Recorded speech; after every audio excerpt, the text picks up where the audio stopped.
лайкните, оставьте коммент и подпишитесь.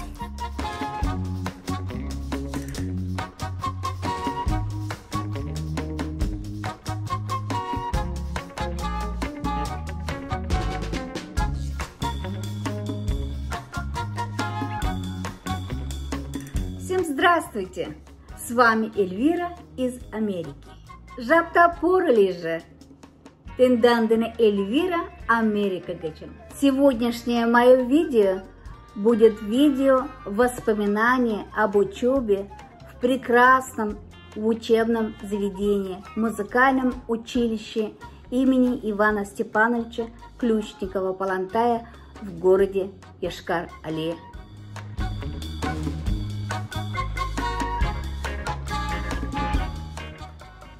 После того, как я закончила 8 классов, моя мама меня спросила: ну что, ты решила, что делать?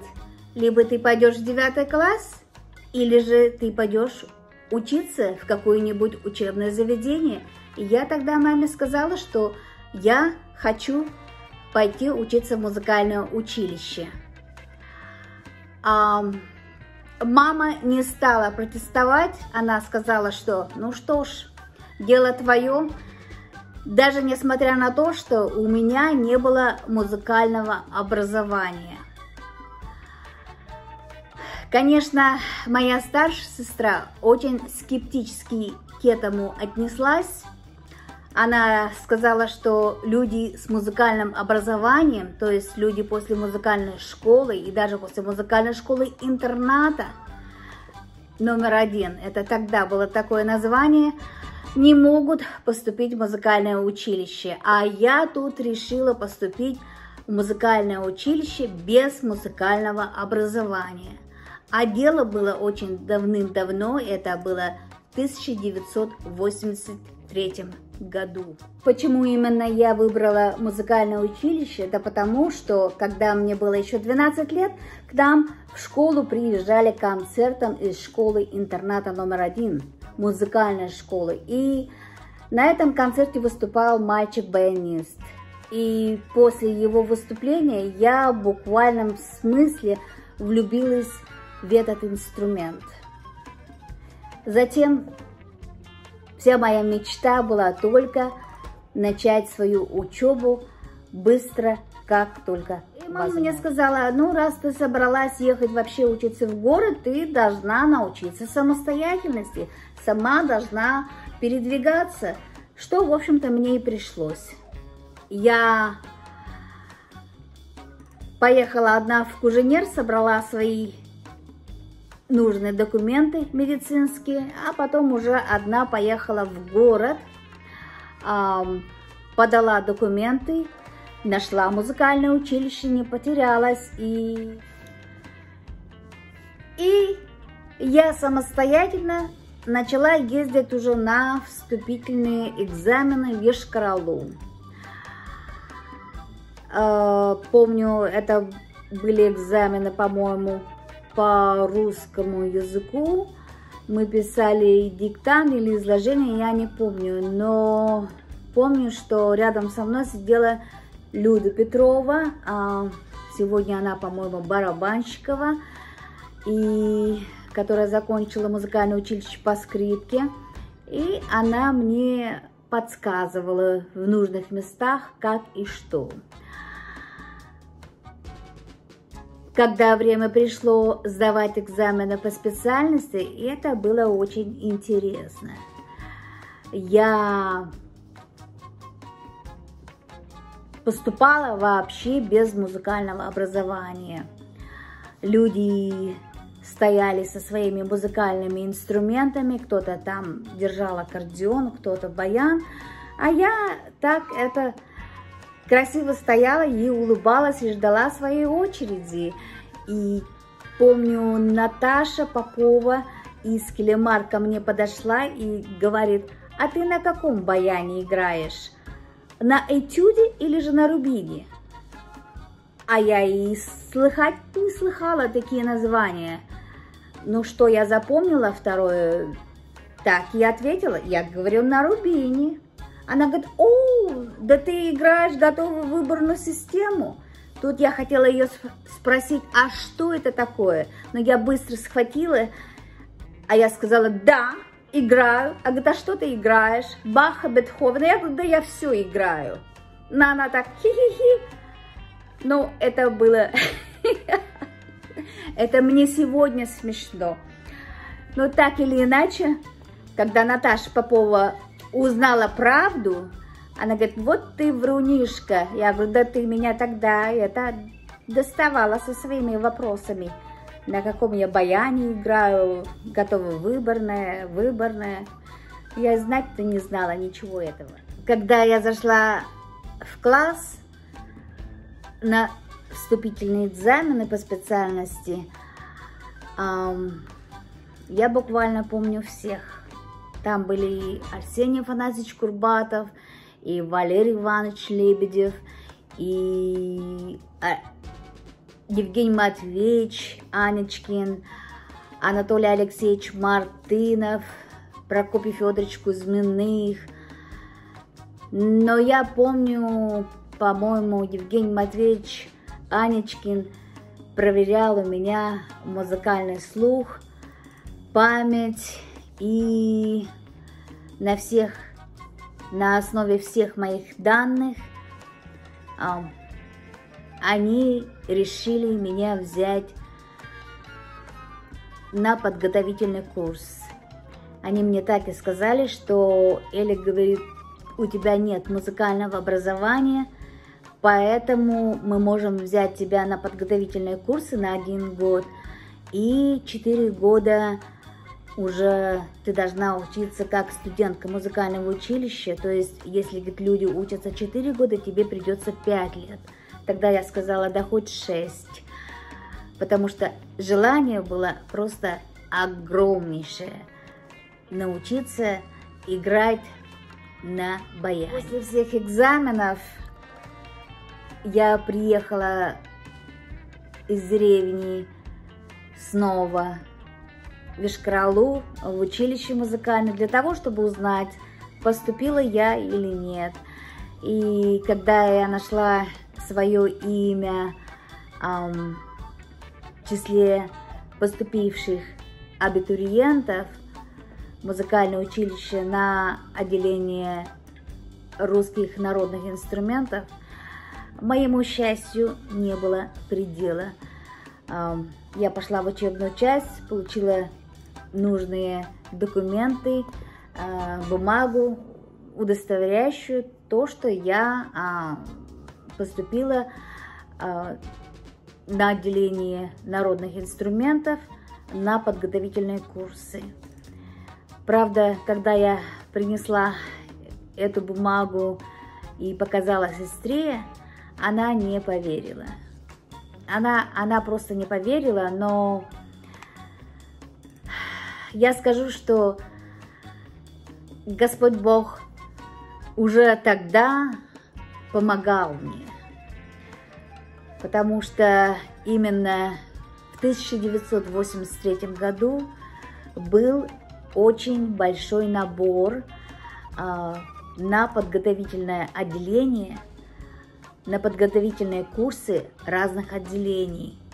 И тогда вместе со мной именно на подготовительные курсы поступили весьма очень на сегодняшний день музыканты уже с именами, один из которых Герман Апайкин.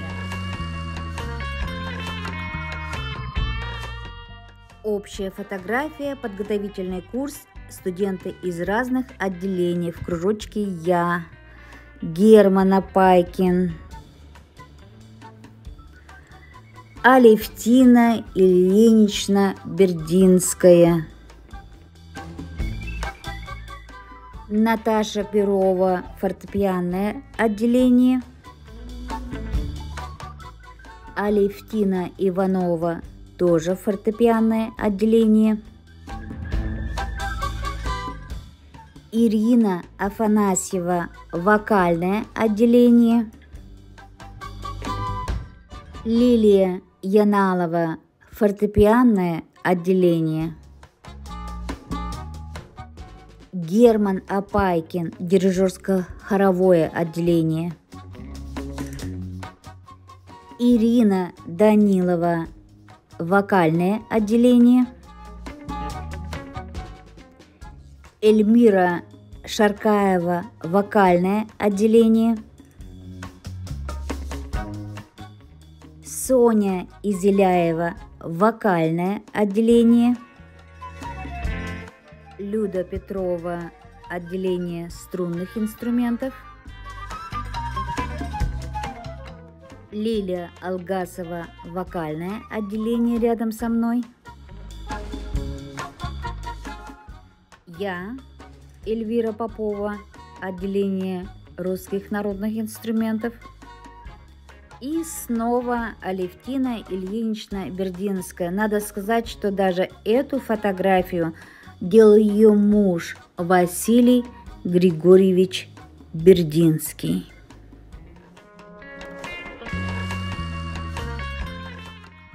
Точное имя мальчиков не помню, но, по-моему, их звали Володя и Саша.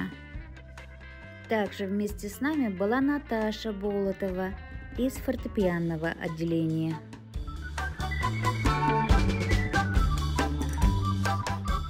А здесь вы видите девочек Наташу Болотову, Лилю Яналову и Алевтину Иванову всех вместе.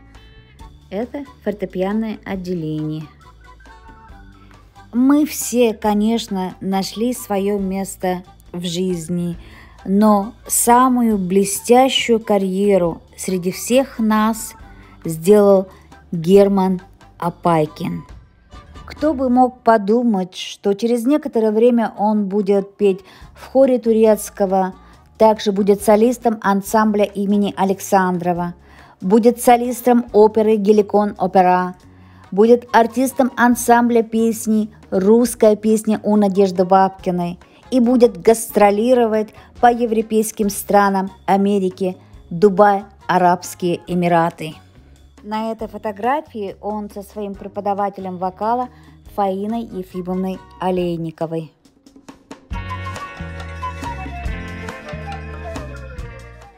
А здесь он со Святославом Белза, Денисом Мацуевым, Еленой Кузьминой. Я думаю, что вы все эти имена знаете. А здесь Герман с Надеждой Бабкиной. Встреча с Любовью Казарновской также осталась в памяти.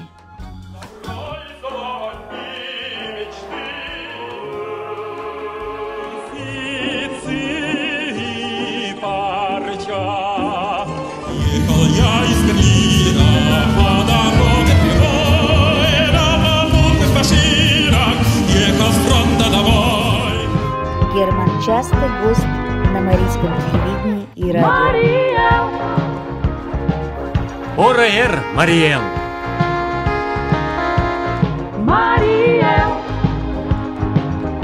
Ораэр! Мы гордимся Германом и счастливы, что эти золотые годы мы провели вместе. А это наш курс отделения народных инструментов. Ирина Моторова,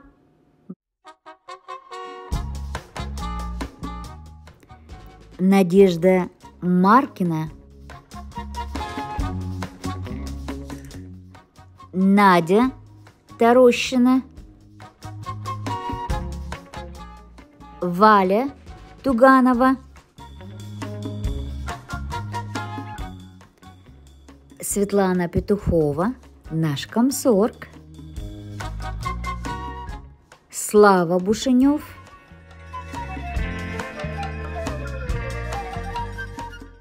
Эля Попова, это я,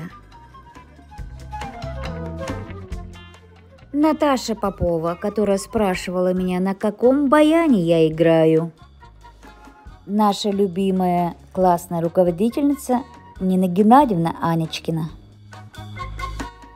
Светлана Рябинова, Валера Петухов, Марина Усламина,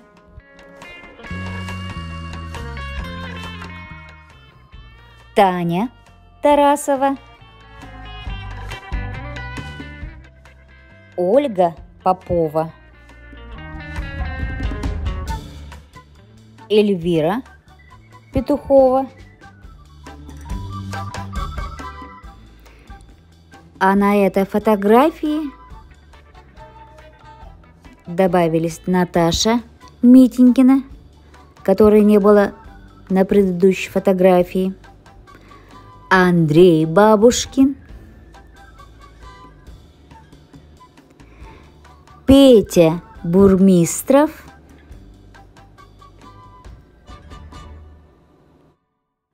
счастливое было время, и если бы я смогла повторить свою жизнь, я бы снова пошла учиться в музыкальное училище.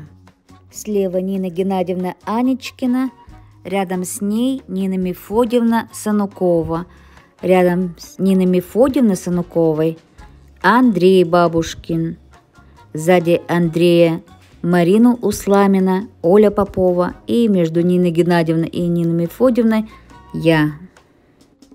Нина Геннадьевна Анечкина, наша классная руководительница, у которой мы всегда учились много хорошему.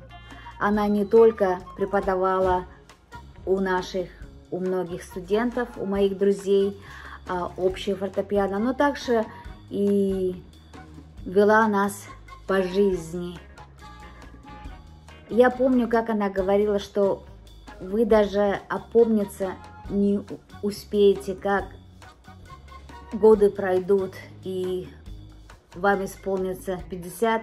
Тогда я так это думала, ой, как это далеко. А сейчас мне ее слова очень близки. Она была всегда примером, как женщина, всегда ухожена, собрана, красиво, статно, стильная. Мне очень жаль, что она покинула нас. Покойтесь с миром. Вся ваша работа, она не прошла даром. Мы вас помним, мы вас любим, мы вас чтим.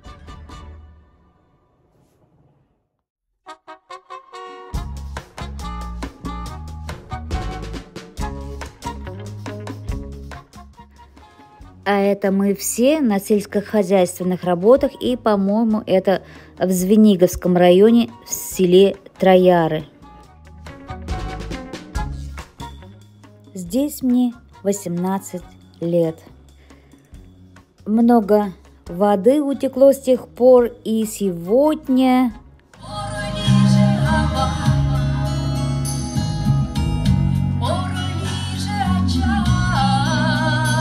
Эльвира Петухова-Трифонова, заслуженный работник культуры Республики Марий-Эл.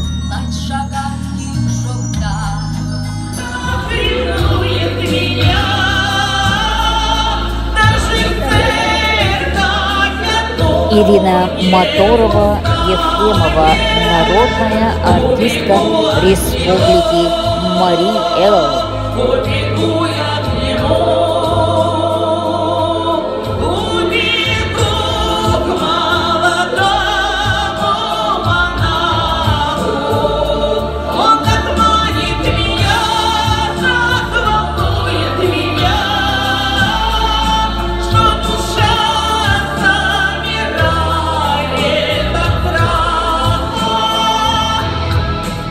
Андрей Бабушкин, успешный фермер в Республике Марий-Эл и все производство за пределами республики. Социальными вопросами мы займемся. Наталья Юрьевна Митенькина, заслуженный работник культуры Республики Марий-Эл. Ее ученик Константин Рябин. Александр Селиванов, которым может гордиться не только республика, но и вся Россия. Александр в составе международного жюри. Организатором этого конкурса был Сергей Телешев. Баян. А также был в составе жюри Валерий Петрухин, балалайка, контрабас и Владимир Волохин, домра. Все они участники ансамбля «Трио Воронеж», и на их концерте в городе Таллахасси в штате Флорида я и познакомилась.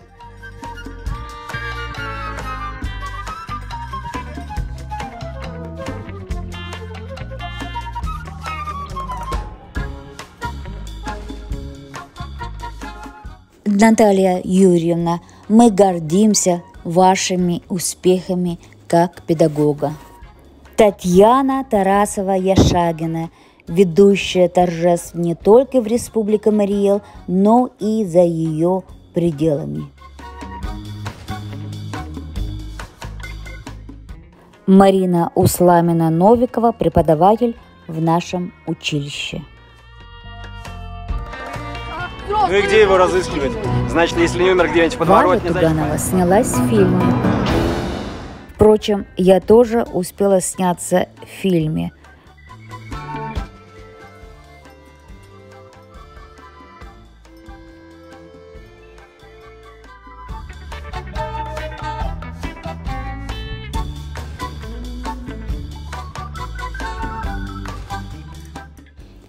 И когда у нас бывает возможность, мы встречаемся и вспоминаем наше счастливое прошлое.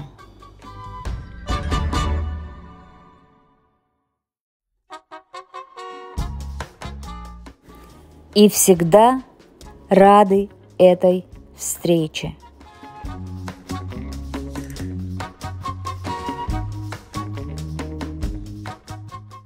Мой последний 5-й год я уже заканчивала с этими милыми ребятами.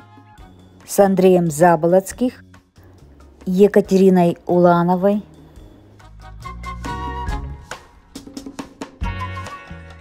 Вениамином Булыгиным, с Дмитрием Охотниковым, царствие ему небесное, с Анатолием Градовым, с Надеждой Чербачене, Светланой Юричевой, с Николаем Рысь, с Александром Шалагиным,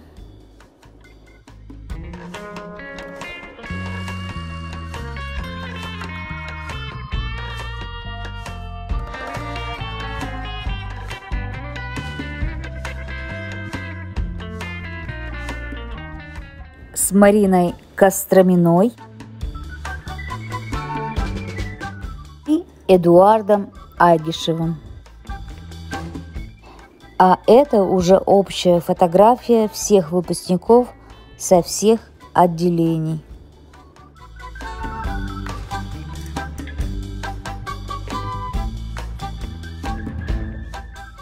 Ныне Андрей Заболоцких, депутат Государственного собрания Республики Марий Эл.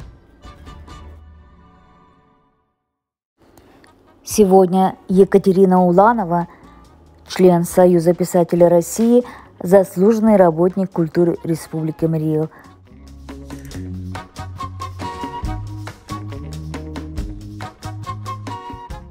В 1983 году, когда мы поступили в музыкальное училище, директором училища был Сергей Иванович Иванов. Завучем был Виталий Прокопьевич Ворончихин.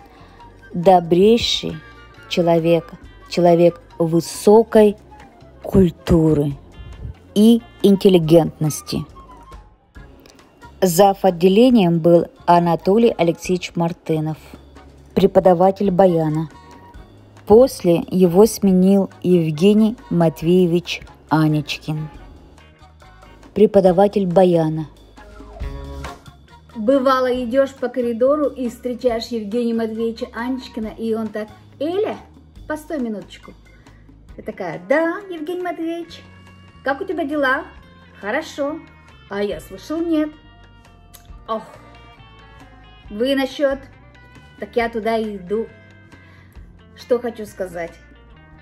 Он, Евгений Матвеевич, и Нина Геннадьевна всегда были вместе, тем более, когда мы учились. Евгений Матвеевич был зав. Отделением, а Нина Геннадьевна нашим классным руководителем, еще плюс она преподавала у нас общее фортепиано. Поэтому они были вместе не только в обучении, но и в воспитании. Огромнейшее спасибо вам, Евгений Матвеевич, за всю вашу плодотворную работу. Моим преподавателем по специальности баян был Арсений Афанасьевич Курбатов. Сказать честно, было и мне учиться и играть на баяне очень тяжело, да и ему учить меня. И я помню, как он предложил мне перевестись в культпросветучилище, где, возможно, мне было бы легче учиться, и у меня были бы хорошие оценки, на что я ответила отказом. Я сказала: не, я лучше буду здесь, троечницей. И еще, когда началась перестройка, Арсений Афанасьевич очень строго спросил меня: Эля, ты перестроилась? А я ему: я пристроилась. Я благодарна и Арсению Афанасьевичу Курбатову, и всем остальным преподавателям, которые меня поддерживали в течение всей моей учебы.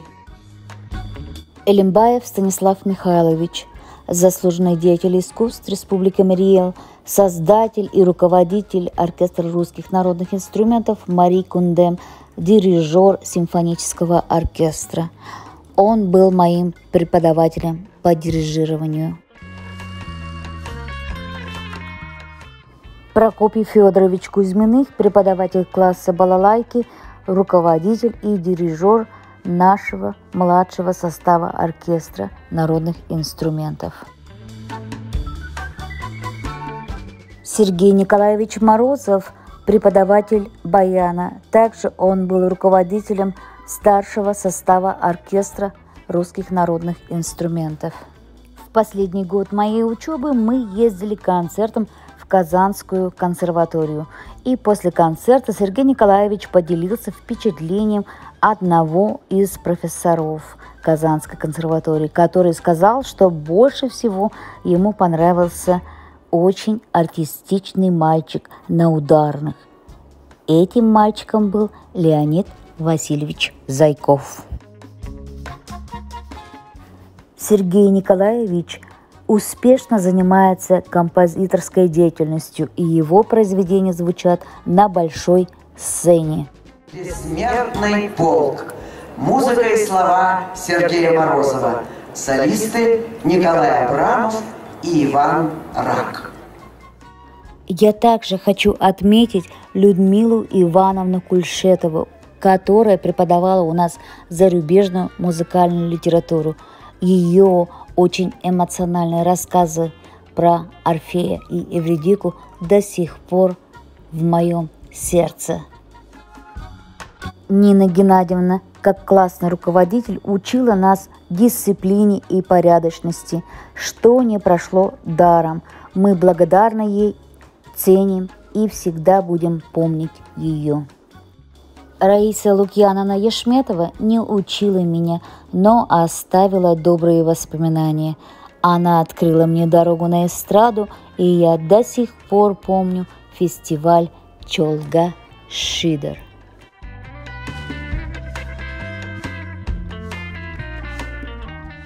Анатолий Васильевич Незнакин, композитор, преподавал у нас сольфеджио, теорию музыку и гармонию.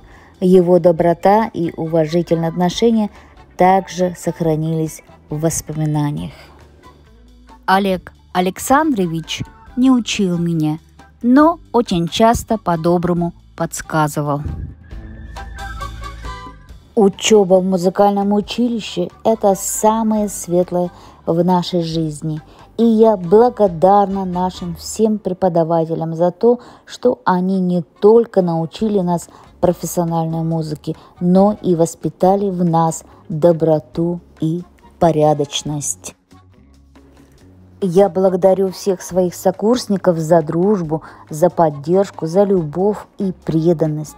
Благодарю родителей, своих друзей-однокурсников, которые поддерживали в трудную минуту.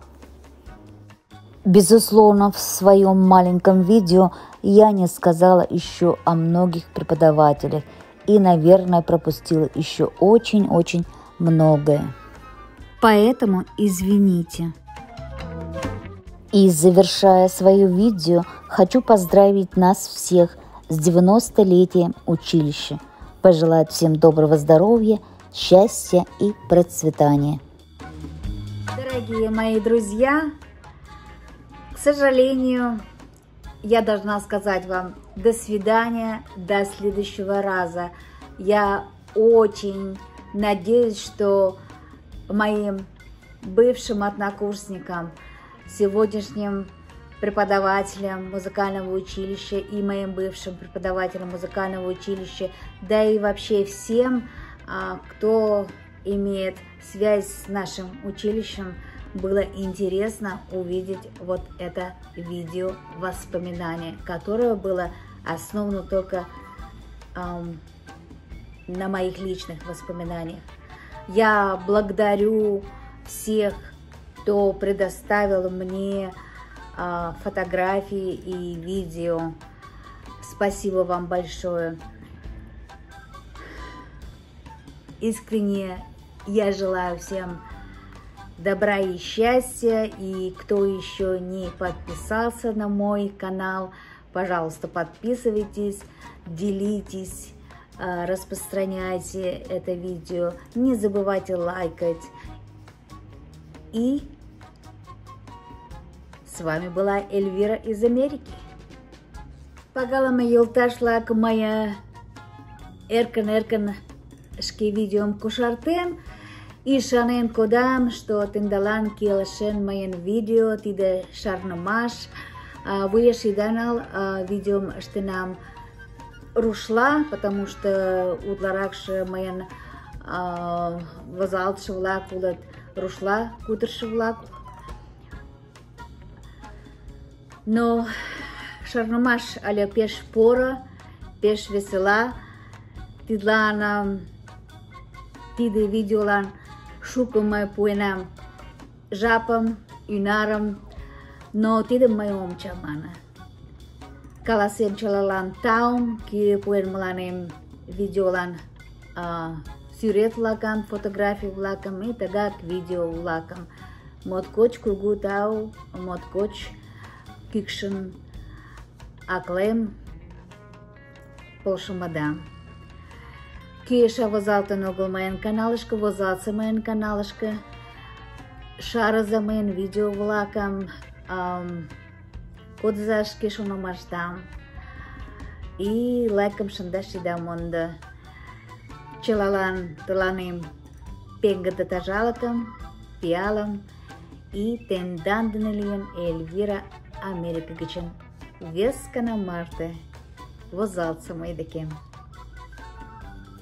Тау ончи маланда, кода за коментам, возалца моедекем.